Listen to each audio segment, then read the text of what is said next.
আমি যেটা মনে করি যে ভারতের যে অস্থিরতা 5ই আগস্টের পরে প্রথম প্রাথমিক দিকে বাংলাদেশের হিন্দুদের নিয়ে এবং এখন বর্ডার নিয়ে, এটা ভারতের যে শাসক দল বিজেপি তাদের একটা আভ্যন্তরীণ বিষয়ের কারণে তারা এটা করছে। সেটা হলো পশ্চিমবাংলার যে হিন্দু ভোট সেইটা তাদের দিকে আকৃষ্ট করার জন্যে ভারত এই বাড়াবাড়িটা করছে। বর্তমানে বর্ডারে যে সংঘর্ষগুলি চলছে আপনারা খেয়াল করে দেখুন, এই ইশারাগুলি দেওয়া হচ্ছে ভারতের পক্ষ থেকে।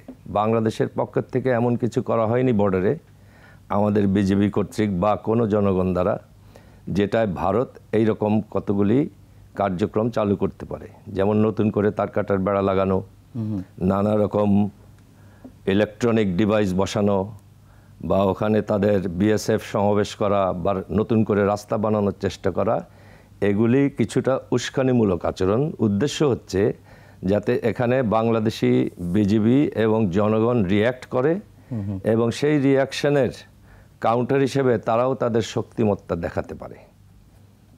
এবং এই পুরো জিনিসটা করা হচ্ছে পশ্চিমবঙ্গের হিন্দু ভোটকে সামনে রেখে।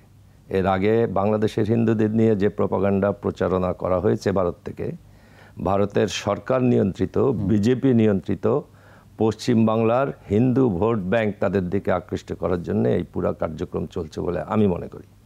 কারণ আমরা সবাই জানি যে যে ধরনের প্রচারণা ওখান থেকে চালানো হচ্ছে তার 99% মিথ্যা। তাদেরকে বারে বারে এখানে এসে সত্য ঘটনা দেখে রিপোর্ট করার আমন্ত্রণ জানানোর পরেও আমি একটু জানতে চাচ্ছি তারা সেই আমন্ত্রণ গ্রহণ করেননি। একমাত্র ওয়ালটন এসি দিচ্ছে 1 বছরের রিপ্লেসমেন্ট গ্যারান্টি। উত্তেজনাটা এখন যে অবস্থায় রয়েছে, তারা কয়েক দফায় কাঁটাতারের বেড়া নির্মাণ করতে গিয়ে বা পাকা সড়ক নির্মাণ করতে গিয়ে বিএসএফের বাধার মুখে স্থগিত করেছে। আবার দেখা যাচ্ছে তার পরদিন আবার তারা শুরু করেছে অতিরিক্ত জনবল নিয়ে, এবং 3-4 দিন ধরে এই ঘটনাগুলো ঘটছে। একটা পর্যায়ে এসে আবার থামিয়েছে। আমার যে প্রশ্নটি সেটি হচ্ছে যে আন্তর্জাতিক আইন কতটা লঙ্ঘন করা হচ্ছে? আন্তর্জাতিক আইন লঙ্ঘন করা হচ্ছে এখানে এরকম যে আইনটা যদি আমি বলি, ভারতের অভ্যন্তরে তারা কাঁটাতারের বেড়া নির্মাণ করেছে আরও অনেক জায়গায়, সেখানে কোনো জায়গায় এরকম এই ধরনের ক্ল্যাশ হয়নি। এখানে কেন হচ্ছে? নিয়ম হচ্ছে, আন্তর্জাতিক আইন হচ্ছে যে জিরো লাইনের থেকে ভারতের দিকে 150 গজ এবং বাংলাদেশের দিকে 150 গজ, এই 300 গজ এইটা একটা জায়গা থাকবে একদম খালি, যেখানে কোনো রকম স্থাপনা কোনো দেশই তৈরি করতে পারবে না। ইভেন কোনো সশস্ত্র অবস্থা কোনো ধরনের কোনো ব্যক্তি থাকতে পারবে এখানে, হ্যাঁ, এখানে থাকতে পারবে না। এই 300 গজ জায়গা একদম খালি থাকবে। এখানে ফসল ফলানো যায়, কিন্তু কোনো রকম ডিফেন্সিভ অ্যাক্টিভিটিস বা ডিফেন্সিভ স্থাপনা এই জায়গার মধ্যে বানানো যাবে না।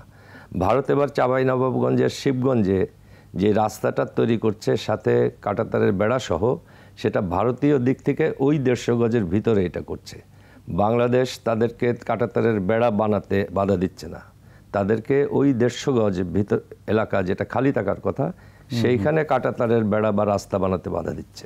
বাংলাদেশ খুব ন্যায্য জায়গায় আছে আন্তর্জাতিক আইনের, ভারতই বারে বারে অন্যায্যভাবে ওই 150 গজ খালি থাকার কথা যেখানে, সেখানে এসে কাঁটাতারের বেড়া দেওয়ার চেষ্টা করছে।